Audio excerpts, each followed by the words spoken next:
Hello guys, welcome back to the channel. In today's video, I'm going to show you how to add Polaroid frame sticker to Instagram story.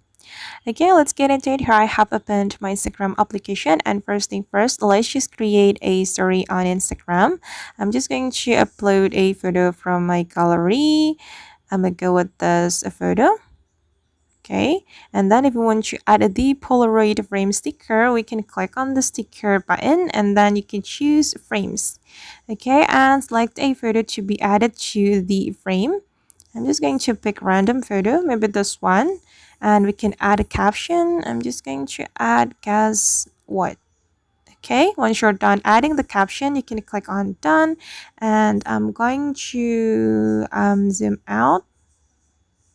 All right, and people can shake or tap on this photo to reveal this photo. And I'm just going to share this story to my Instagram.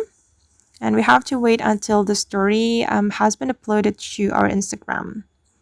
Okay, this is the result, guys. But wait, it's still loading. All right, and people can tap or shake to reveal this photo. Alright guys, and that's how we can add Polaroid frame sticker to Instagram story. I hope this video will be useful for you. Thank you so much for watching and see you in the next video.